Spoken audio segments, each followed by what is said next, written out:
Have you ever promised yourself that tomorrow would be different, only for it to turn out exactly the same?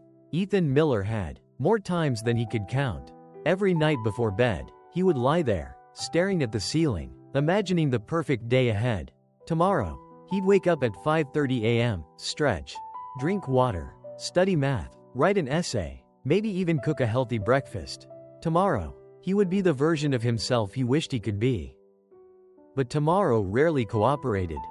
This particular morning, his alarm buzzed softly at 5:30 a.m. Ethan groaned, rolled over, and hit snooze. 10 minutes, he promised himself, then 15, then 20. By the time he sat up, it was 6:20. Sunlight streamed through his blinds, mocking him. He scrolled through Instagram first, TikTok next, chuckling at videos while his unfinished homework and an overdue essay loomed in the corner of his mind. He told himself he'd get to it soon. Spoiler alert, he didn't. At school, Ethan felt that same creeping sense of anxiety. In history class, he copied notes word for word, glazed over by the teacher's lecture about the Civil War. His mind wandered to video games, the memes he'd seen that morning, and how unfair it felt that other students seemed to manage everything so effortlessly. "Ethan, are you even paying attention?" whispered Marcus, nudging him during a particularly long segment about the Gettysburg Address. "Yeah, I'm listening," Ethan mumbled, though he knew he wasn't. By lunchtime, Ethan's stomach grumbled, but he barely noticed as he mindlessly unwrapped a candy bar he'd shoved in his backpack that morning. He felt tired, guilty, and frustrated all at once. How could a simple thing like staying focused seem so impossible? How did other students manage to do it? Later that afternoon, Ethan trudged into the cafeteria, his backpack heavy with books and an even heavier sense of failure. Marcus sat across from him, shaking his head. "Man, I don't get it. You're smart, but you keep sabotaging yourself. What's the deal?" "I don't know," Ethan admitted, staring down at the table. "I want to do well. I really do. But I can't seem to get it together. I get distracted, I run out of energy. And by the end of the day, I feel like I've failed no matter what I try." "You need a plan," Marcus said, leaning back, "a real one, not just setting alarms and hoping magic happens." That evening, Ethan's mom noticed his slumped posture at the dinner table. "Ethan," she said softly, "maybe you should talk to Ms. Harper. She helps students figure out routines and time management. You seem overwhelmed." Ethan frowned. "I don't know. I'm already behind in everything. What if she just tells me the obvious?" "She won't," his mom replied. "She's actually really good at helping students like you." The next day, Ethan found himself in Ms. Harper's office, fidgeting with the zipper on his hoodie. I don't get it," he said. "I want to study. I want to do well. But everything feels like chaos. I can't focus. I keep procrastinating, and I feel like I'm falling apart." Ms. Harper studied him for a moment and then smiled. "Ethan, you're not alone. Most students struggle with this. The issue isn't that you're not smart enough. The problem is your day isn't structured. Your brain is like a phone, without charge, updates, and proper maintenance. It won't work. You need a routine that balances focus, rest, and energy. Not some insane 18-hour schedule. Just a routine that actually works in real life." Ethan's eyebrows furrowed. "Okay, but how do I even start?" "Step by step," Ms. Harper said. "Morning, afternoon, evening, and night. Each part of your day has a purpose. When you align your mind, body, and energy, you'll notice the difference. Trust me." For the first time in a long while, Ethan felt something he hadn't felt in months: hope. Maybe this wasn't just another lecture or motivational speech. Maybe, just maybe, he could turn things around. And so, for the first time, he leaned forward in his chair, ready to listen, ready to try, and ready to take control of his life, one step at a time. The next morning, Ethan awoke to the soft sunlight filtering through his blinds. His phone sat on the nightstand, buzzing silently with notifications, but this time he didn't reach for it. He remembered Ms. Harper's advice: no screens for the first minutes of the day. Instead, he sat up, stretched his arms above his head, and took a slow, deep breath. The air felt crisp, filling his lungs with a sense of possibility. For the first time in a long time, he felt alert. He walked to the kitchen and poured himself a glass of water, letting the cool liquid wake up his body. Then, As Ms. Harper had suggested, he moved around, 5 push-ups, a few stretches, and a short walk around his room. It wasn't much, but his muscles loosened, his blood started circulating, and he could feel his brain beginning to wake up. Okay, he thought, maybe this is different. Breakfast was simple but satisfying. Oatmeal with sliced bananas and a small glass of milk. No sugary cereal, no candy bars shoved in a rush. He sat by the window, letting the sun hit his face, and felt a calm settle in him. Normally, mornings felt like a race against the clock. Today, for the first time, it felt like a starting line, not a trap. By 7:30, Ethan was at his desk, math textbook open. He had been skeptical about the Pomodoro method, 50 minutes of focused work. Then a 10-minute break, but he decided to try it. He set his timer and got to work. Problems that had seemed impossible yesterday now made sense. He could follow the steps, understand the logic, and even anticipate the next move. When the timer rang, he stood up, stretched, and sipped water. The break wasn't wasted. It refreshed his brain rather than distracting it. School felt different that day too. In biology, he actively engaged with the material. Instead of passively copying notes, he summarized concepts in his own words. He raised his hand to ask a question about cellular respiration, something he would have stayed silent on before. The teacher smiled, clearly impressed by his curiosity. Even Marcus noticed the change. "Dude, you're actually paying attention. I'm kinda impressed," he whispered during a break. After school, Ethan followed another part of Ms. Harper's plan, a light, healthy lunch, grilled chicken, brown rice, and steamed vegetables. No soda, no chips. He felt a surge of energy he hadn't realized he'd been missing. Then, he went for a 10-minute walk outside. The air was fresh, and he could hear the distant sounds of kids playing basketball on the courts nearby. Sunlight on his face, gentle exercise, and quiet reflection, it all felt surprisingly satisfying. The afternoon study session was a revelation.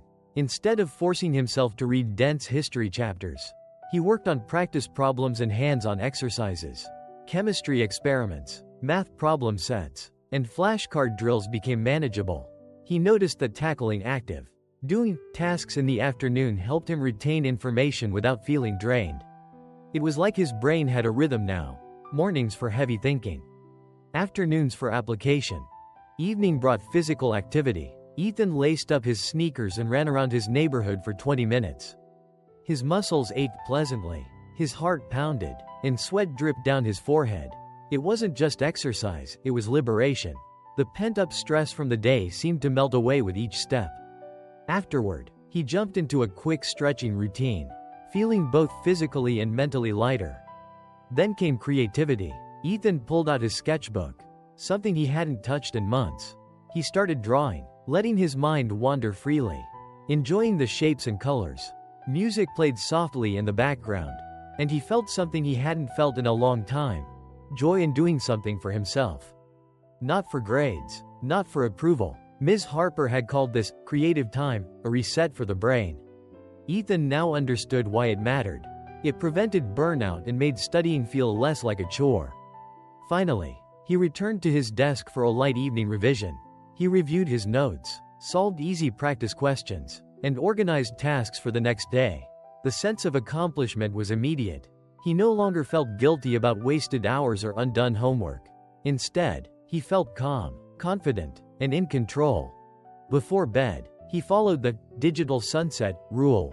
No phone, no laptop, no TV. He read a short story, listened to soft music, and wrote a few lines in his journal reflecting on the day. The small ritual was calming, signaling his brain that it was time to rest. As he drifted off to sleep, Ethan realized something profound. He hadn't just done tasks, he had built a rhythm, a flow, and for the first time, he felt in charge of his life. For the first night in what felt like forever, sleep came easily. Ethan's dreams weren't filled with anxiety over undone homework or missed deadlines. Instead, there was a sense of peace, the quiet confidence that tomorrow, he could do it again, and the next day, he would, because now, he had a plan, a routine, and the knowledge that small, consistent steps could change everything. Weeks passed, and Ethan began to notice changes he hadn't expected. What started as a cautious experiment with a routine had evolved into a rhythm that guided his days. He woke earlier, not because an alarm forced him, but because his body and mind were ready. He exercised, studied, and even found joy in hobbies he had long neglected. Each small victory compounded, creating momentum that carried him forward. School no longer felt like a battlefield. In math class, problems that once seemed insurmountable were now challenges he could tackle systematically. His biology lab reports were thorough, and he even started participating more actively in class discussions. The once dreaded essays were becoming manageable because he had learned to break them into smaller, focused sessions instead of leaving everything to the last minute. His teachers began to notice the difference, commenting on his engagement and consistency. Marcus, his best friend, watched the transformation in quiet amazement. "Dude, you're a completely different person," he said one afternoon while they were walking home. "You're actually doing your homework before hanging out. And you seem happy?" Ethan laughed, a sound of genuine relief and confidence.